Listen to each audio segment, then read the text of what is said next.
Habang red goes to Ginoong number 4.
Makakaintayin po ako ng katulad ng kabataan at sa pamilya po na hihikayan ko,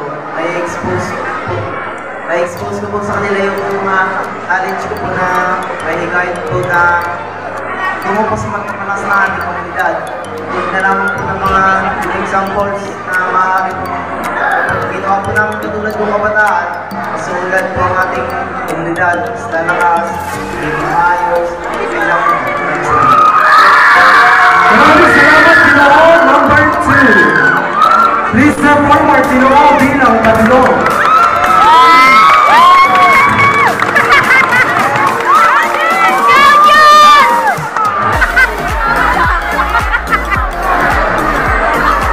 Good luck, Ginoong number 3.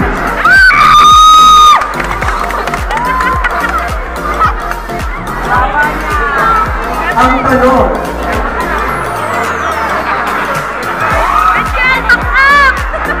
ano ang iyong pananaw sa katagang ang kayang gawin ng kalalakihan ay kaya na rin gawin ng mga kababaihan sa ngayon? Uulitin ko. Ano ang iyong pananaw sa katagang ang kayang gawin ng kalalakihan ay kaya na rin gawin ng kababaihan sa ngayon? Maraming salamat po sa inyo.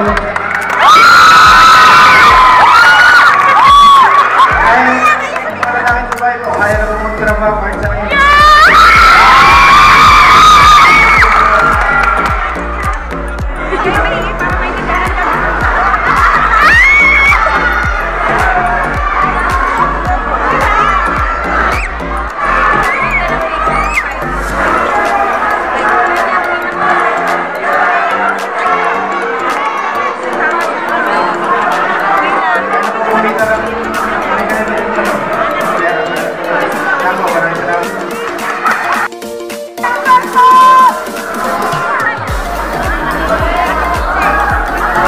The question is,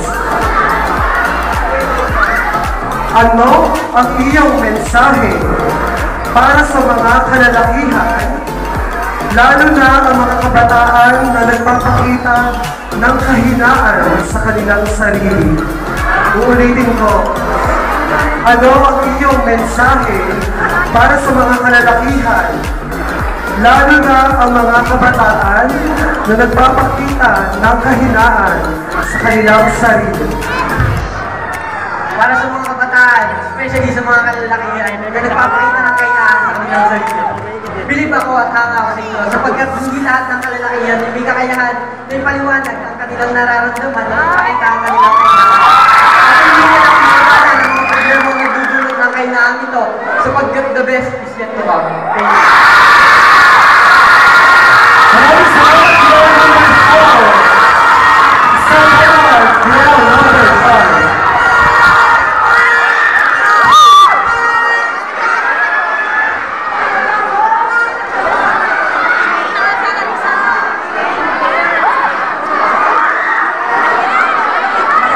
Good luck, Ginoong number 5. The question is,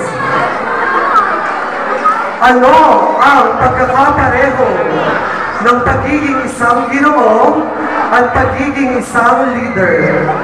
Ano ang kahalagahan ng pagiging edukado sa mga ganitong kompetisyon katulad ng Ginoong Bukana 2024. Uulitin ko. Ano ang pagkakapareho ng pagiging isang Ginoo at pagiging isang leader?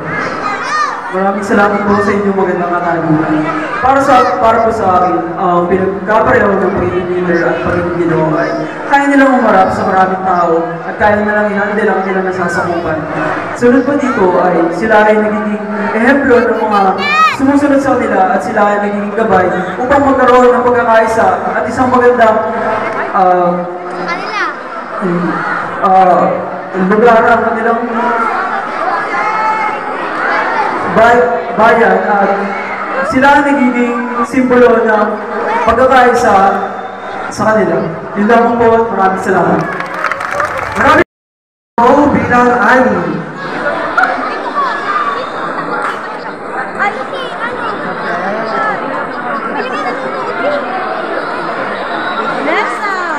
Ang tanong,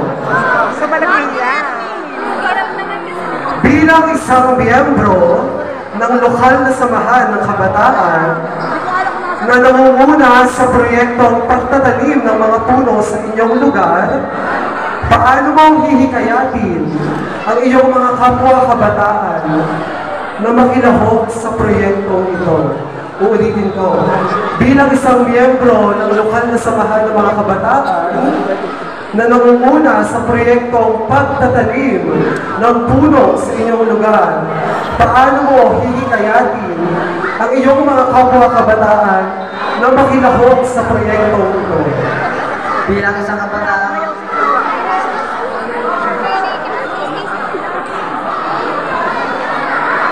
Ipaparaphrase ko para mas simple. May proyekto na tree planting, pagtatanim ng puno sa inyong barangay na gaganapin. Paano mo na hihikayatin ang mga kagaya mong kabataan na makilahok sa proyekto or programang iyon?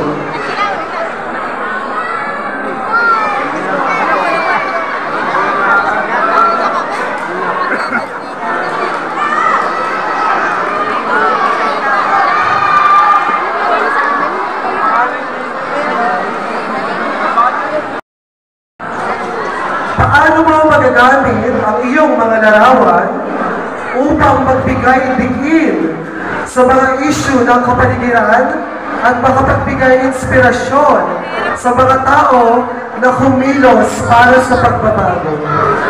Uulitin ko. Kung ikaw ay isang professional na photographer na naglalakbay sa iba't ibang lugar, paano mo magagamit ang iyong mga larawan upang magbigay diin sa mga issue ng kapaligiran at makapagbigay inspirasyon sa mga tao na kumilos para sa pagbabago? maraming salamat po sa napakagandang tanong. Una-una po, magandang gabi po sa lahat ng mga tao na nandito sa Barangay Bukana na nanonood sa ating patimpalat at sa ating mga punong orado. Magandang gabi po sa inyo. Magagamit ko po ang aking mga litratong nakuhanan sa pamamagitan ng pagkukolage sa mga litrato na nakuhanan ko sa iba't ibang lugar ng aking nabuntahan. At makikita sa mga litratong ito na ang ating kapaligiran ay wala sa ayos. Sa pamamagitan nito, malalaman ng mga tao na ang ating kapaligiran ay napakalayo na sa ating itong itsura. May inspire ko mga tao sa pamamagitan nito dahil makikita ng mga tao na ang ating kapaligiran ay kailangan na ng tulong nating mga tao na magsagawa ng organisasyon o kaya ng mga programa na tumatalakay sa paglilinis ng ating kalikasan. Ay lang po. Maraming salamat po. Maraming salamat, Lord. Ang mahalagang aral na natutunan mo mula sa pagsali sa ganitong kompetisyon at paano ito makakatulong sa paglago mo bilang isang tao. Thank you for that wonderful question. And good evening, ladies and gentlemen, especially to our judges. Ang natutunan ko po sa pagsali sa kompetisyon ito ay brotherhood. Dahil po ay sama-sama kami at nagtulungan upang may saayos at makamtan ang gabing ito. At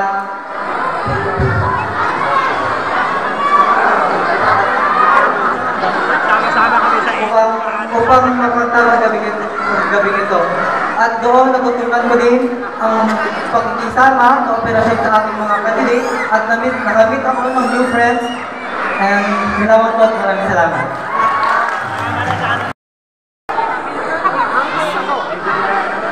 Paano mo ipaliliwanag ang kahalagahan ng aktibong partisipasyon ng mga kabataan sa lipunan at politika, lalo na sa panahon ngayon ng mga hamon at oportunidad? Uulitin ko, paano mo ipinaliliwanag ang kahalagahan ng aktibong partisipasyon ng mga kabataan sa lipunan at politika, lalo na sa panahon ngayon ng mga hamon at oportunidad? Good evening po sa lahat na nanonood, especially to our bilang isang pong kabataan, hihikayatin ko po ang lahat ng kabataan na makiisa sa mga seminar o proyekto po na gaganapin sa ating barangay tungkol sa politika. Sasabihin ko po sa kanila na maging bukas sila sa politika dahil kung ikaw ipipili ng isang pinuno, kailangan ay alam mo ang kanyang kakayahan at alam mo na magkakaroon ng pagbabago sa ating barangay at sa ating pilihan. Salamat po, maraming salamat. The question is, sa iyong palagay, paano maaaring magkaroon ng mas malaking kamalayang pagkapaligiran ang mga tao sa mga lugar na labis na naapektuhan ng climate change, tulad ng sobrang kainitan na nararanasan natin ngayon? Uulitin ko, sa iyong palagay, paano maaaring magkaroon ng mas malaking kamalayang pagkapaligiran ang mga tao sa mga lugar na labis na naapektuhan ng climate change, tulad ng sobrang kainitan na nararanasan natin ngayon? Gusto mo bang simplihan ko o hindi? Magandang gabi po sa lahat. Thank you po sa magandang katanungan. Hikayatin ko ang mga tao na magtanim mo ng puno dahil ang panahon natin ay masyado nang mainit. Ang nasa ilalim po kayo ng puno medyo mainit. Yun lang po. Thank you. Thank you so much. You know, people.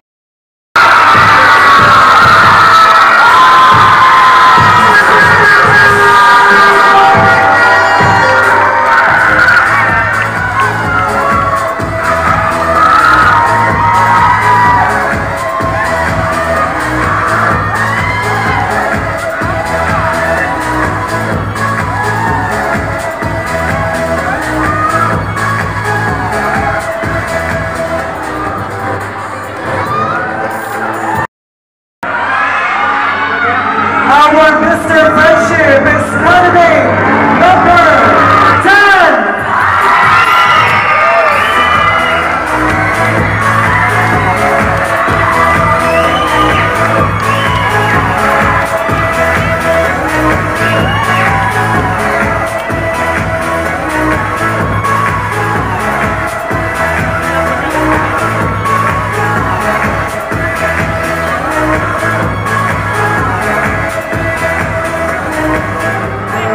Okay, let us now proceed to our Mr. Photogenic. I would like to honor our Honorable Barangay Councilor Rodolfo Paulo-Saez to reveal who the Mr. Photogenic is. And our Mr. Photogenic is...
sa mga